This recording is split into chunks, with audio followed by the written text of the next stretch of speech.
আমি আমার লাইফে অনেক বড় বড় দোকানের থেকে ফুচকা খেয়েছি, কিন্তু ভাই আমার কাছে ওই রাস্তার 20 টাকা 30 টাকা দামের ফুচকা টেস্ট সবচাইতে ভালো লাগে, সবচাইতে পছন্দের। আপনাদের কার কেমন লাগে অবশ্যই কিন্তু জানাবেন।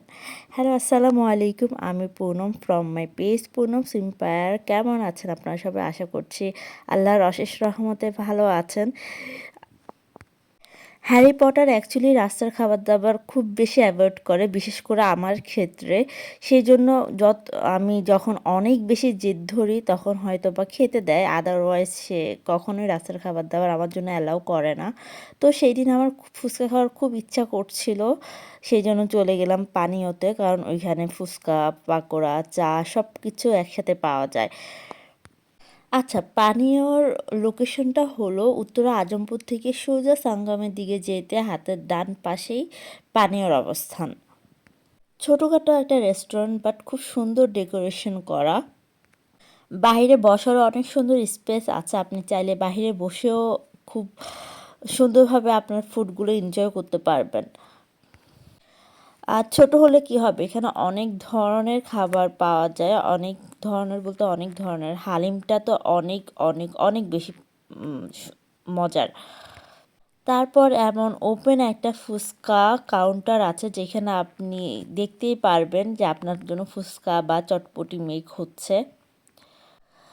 অ্যান্ড তার সাথে তাদের অনেক ধরনের জুস আইটেম তো থাকছেই। আচ্ছা, এটা বনেদি বাজারেরই আরেকটা ব্রাঞ্চ, উপরে বনেদি রেস্টুরেন্ট আর নিচে পানীয়।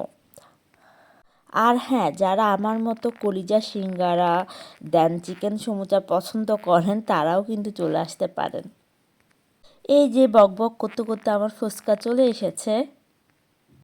কিন্তু ভাই, যত যাই বলেন না কেন, ফুচকার টেস্ট, আসল টেস্ট পাওয়া যায় সেই রাস্তার ভ্যানে বসা ফুচকাওয়ালার কাছ থেকেই। ওই ফুচকাওয়ালা মামার ফুচকাটাই অন্যরকম টেস্ট, তাই না?